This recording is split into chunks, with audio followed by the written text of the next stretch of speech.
chemin de croix que tant et tant de fidèles vivent chez eux, seuls ou en famille, en ce vendredi saint. Mais également aux jours de détresse, aux jours d'angoisse ou de solitude qui marquent tout particulièrement chacune de nos vies en ce moment. Invitation à contempler le Christ dans sa passion.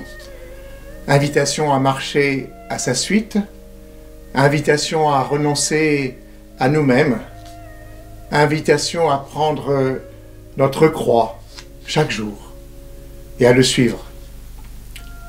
Permettez-moi de vous proposer cette simple méditation sur la passion du Christ, sur ce chemin qu'il a emprunté et qui l'a conduit à donner sa vie sur la croix pour le salut du monde.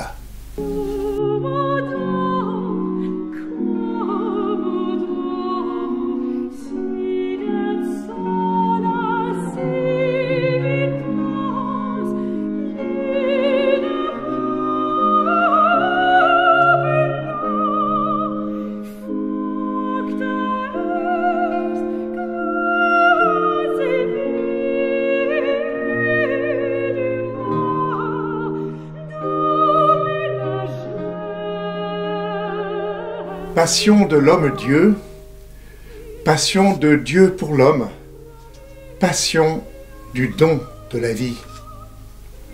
Elle est à contempler patiemment. Au nom de la résurrection, il n'est pas bon de maquiller le scandale de la souffrance et de la mort.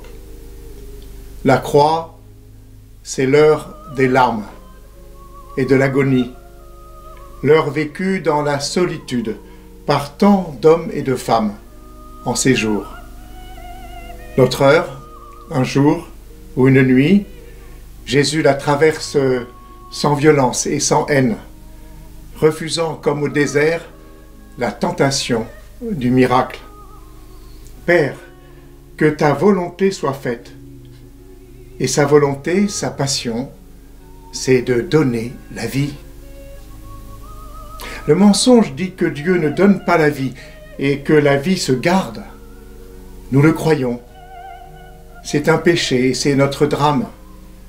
Mais la vérité proclame, Dieu donne la vie, même au cœur de la haine et de la mort, et il la redonne dans le pardon. En sa passion, Jésus déchire le mensonge et fait la vérité. C'est le passage de Pâques, c'est le miracle de la croix qui est notre guérison.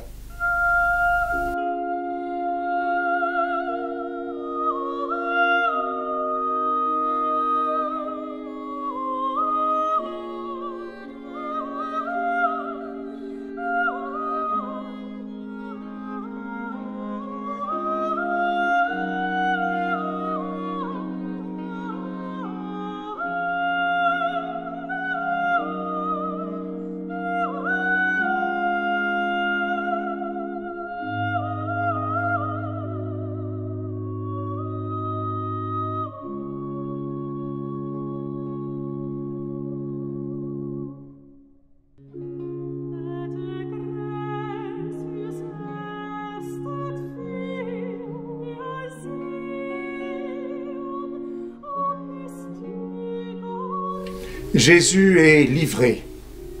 Cela revient comme un refrain. Livré par Judas, livré à la mort.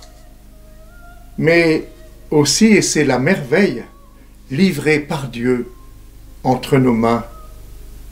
Offert à tous et pour toujours. Ceci est mon corps livré pour vous. Jésus est vendu, mais il s'offre. Vidé, il vit du don de Dieu. Abandonné, il donne et pardonne. Livré, il nous délivre. C'est l'heure de la délivrance et de l'enfantement, l'heure de notre nouvelle naissance. Jésus dit, tout est accompli. Puis, inclinant la tête, il remit l'esprit.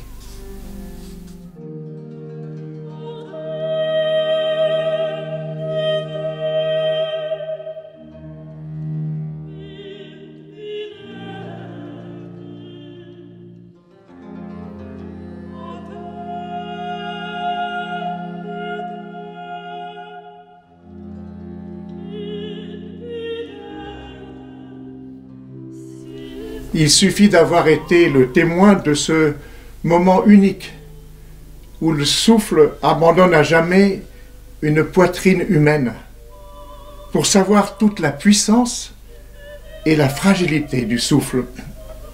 Nous pouvons le perdre, il peut être arraché ou coupé. Jésus, lui, le rend. Il en fait don à son Père, origine de toute vie, et il réajuste ainsi l'humanité à sa source. Le cœur humain est raccordé au cœur de Dieu. Respirer, vivre, c'est inspirer et expirer. C'est recevoir et rendre. À ne pas expirer, nous ne respirons plus. À retenir la vie, nous ne vivons plus. Mais le mensonge est toujours là. Il nous fait croire que perdre, expirer, rendre, c'est un vol, une injustice, mourir pour toujours. Jésus, lui, il fait la vérité. Son expiration est un don en retour. Et dans la paix, il se remet. Il rétablit la respiration amoureuse entre le cœur de Dieu et le cœur de chacun. Nous sommes sauvés.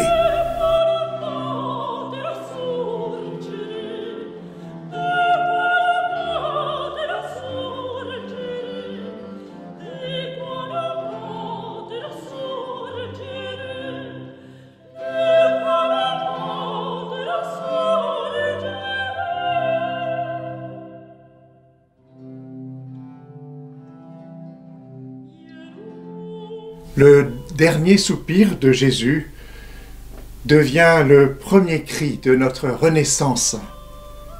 En nous redonnant le souffle, l'Esprit Saint, nous sommes pardonnés et nous pouvons vivre. Le pardon est le don redonné de la vie, gracieusement, par grâce. Il est enfantement venu de la croix. Jésus, toujours en lien avec son Père, respire Dieu même en expirant. Le Père peut lui rendre ce souffle remis, c'est la résurrection. Sauve-toi toi-même, dit le mensonge. Non, Jésus ne se sauve pas. Jésus ne se garde pas. Il ne retient pas son souffle. Le rendant à son Père, pour l'offrir à tous à la Pentecôte, il nous sauve.